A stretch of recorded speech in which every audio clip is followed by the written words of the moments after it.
Bonjour tout le monde, c'est David, candidat aux élections municipales de 2020 sur la ville de Moissy-Cramayel.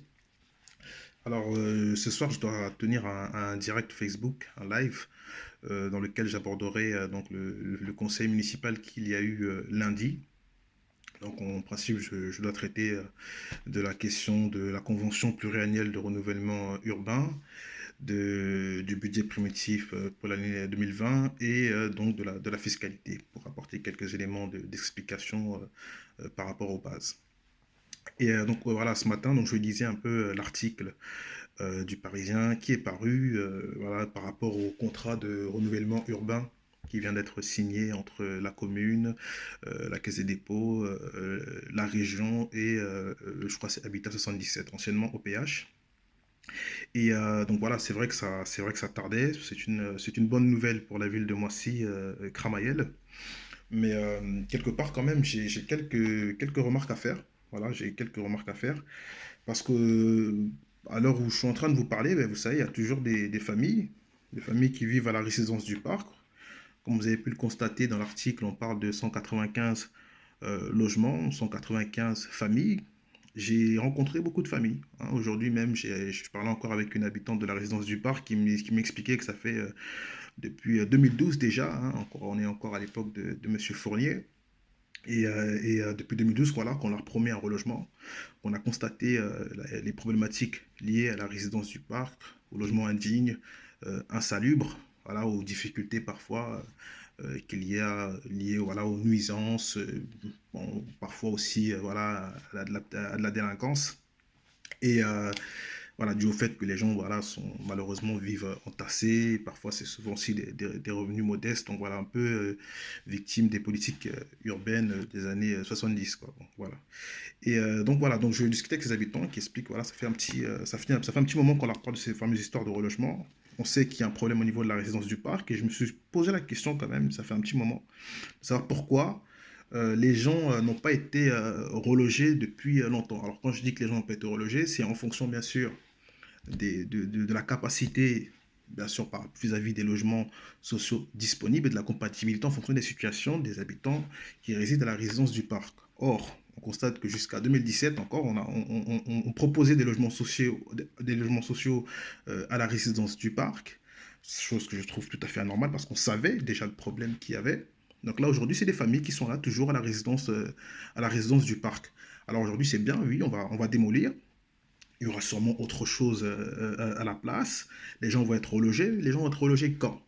Il y a certaines personnes qui pensent même qu'ils vont être relogés. Ils ne vont pas être relogés d'ici 2024, qui pensent qu'ils vont être relogés d'ici 2020, l'année 2020. Et je pense que c'est pas encore assez clair parce que je pars du principe que sur la commune, en tout cas par rapport à la maire, bon, la majorité, on sait le nombre de logements sociaux qu'il y a de disponibles. On devrait pouvoir être en mesure de commencer à reloger les gens et ça aurait dû être fait selon moi depuis bien longtemps, bien avant la signature de cette convention. Parce que je pense qu'il faut avoir une vision stratégique sur le long terme. On ne peut pas faire les choses comme ça du jour au lendemain, quelques mois des élections municipales. Et ouais, on a l'impression que c'est un peu fait à l'arrache. Je ne comprends pas. Et je pense que voilà, ça aurait dû être pensé, selon moi, bien sûr, en amont. Progressivement, on aurait dû voilà, penser une mobilité résidentielle stratégique, réfléchie. On sait qu'il y a un problème, on doit le traiter tout de suite, reloger les gens progressivement. Moi, il y a 3 ou 4 années en arrière, vous me dites, vous me proposez un autre logement, tellement c'est incroyable. Et je vous le dis, vivez un hiver à la résidence du parc et je pense que vous comprendrez c'est quoi la vie.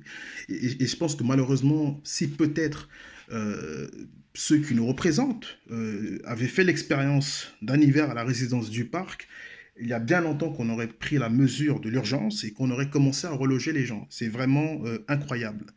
Alors vous savez même qu'il y a une période où on ferme les caves pour des mesures de sécurité, ça peut être justifié et les loyers augmentent.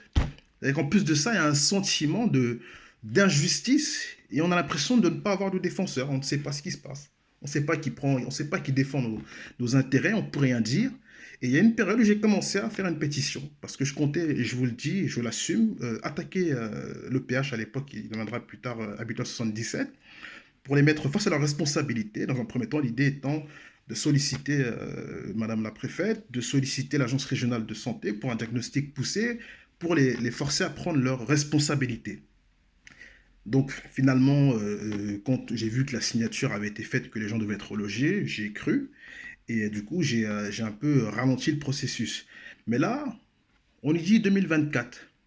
Alors, on les reloge où, les gens? L'écoquartier de Chanteloup. Lundi, en conseil, j'entends que quand on pose la question, il me semble bien que c'était à Madame Magne, on dit oui, bah, il y en aura une trentaine, une quarantaine. Bon, là aujourd'hui, j'apprends qu'il y en aura une centaine. Attention, attention de ne pas déplacer le problème. Si on parle de mixité sociale, l'idée c'est d'essayer de créer de la mixité en fonction des milieux sociaux, des revenus de chacun, de sorte à ce que voilà, on crée du lien par le biais de ce qu'on appelle la mixité sociale. Quand vous regardez un peu la population de l'écoquartier de Chanteloup, et que vous voyez qu'il y aura une centaine de logements sur les 195 qui vont être déplacés sur l'écoquartier de Chanteloup, voilà, je me pose la question de savoir où est-ce qu'elle est la mixité sociale quand on sait que les habitants de l'écoquartier de Chanteloup, bien qu'étant propriétaires, ne sont pas nécessairement des revenus aisés. Et surtout que c'est une population qui semble venir d'un milieu social similaire à celui de l'écoquartier. C'est justement les gens qui ont essayé de se sortir de ces milieux sociaux-là. Et on a l'impression qu'on va déplacer le problème. Et je pense que même les gens de l'écoquartier, même les gens, excusez-moi, de la résidence du parc aspirent à autre chose. Hein, pour leurs enfants, il ne faudrait pas que dans 20 ans, l'histoire se répète. Hein, surtout quand on voit en plus que quand je parle avec les gens de l'écoquartier, on m'explique que les gens de l'écoquartier, en tout cas ceux, parce que vous savez, j'ai mon frère qui a acheté, ma soeur qui a acheté, je connais beaucoup les habitants de là-haut, et beaucoup déjà craignent la concentration en bâtiment parce qu'ils pensaient qu'il allait y avoir plus de zones pavillonnaires que de bâtiments. Et en plus de cela, les gens ne souhaitent pas, parce qu'on leur a dit, avant qu'ils achètent, qu'il n'y aurait pas de logement social, voire très peu. Et là, on est déjà sur une centaine. La donne peut évoluer en fonction du temps. En conseil municipal, on expliquait aussi que les gens allaient être relogés peut-être à Rio. Donc, c'est des discussions qui sont en cours avec la commune de Rio. Vont-ils l'accepter? Les gens qui ont émis le souhait, je crois, Mme Magne disait à peu près 20% sur les 195 logements de familles qui ont émis le souhait d'être relogés hors de Moissy. Est-ce qu'ils vont accepter dans la Rio? Ça aussi, on ne sait pas.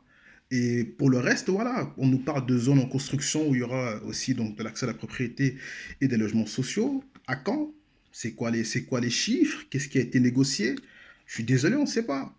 Voilà. Et je tiens à le dire. Alors oui, c'est très bien. Il y a l'État qui prend ses responsabilités, et je salue cela. C'est très bien.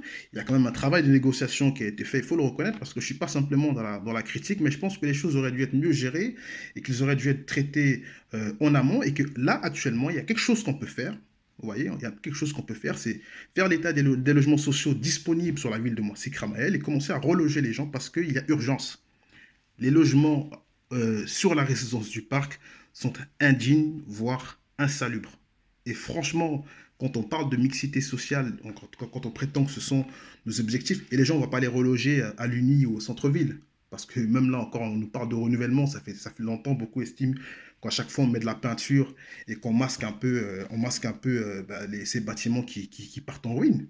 Alors, il faut avoir une réflexion profonde. Je sais que c'est pas facile. Je ne suis pas seulement dans la critique, encore une fois, je tiens à le préciser. Je mesure la difficulté de la chose. C'est une victime, bien sûr, des politiques urbaines des années 70, mais il y a des logements vacants. On veut savoir où sont ces logements-là. Et je pense qu'il faut commencer, là, tout de suite, immédiatement, à reloger les gens, qui auraient dû être fait depuis bien longtemps.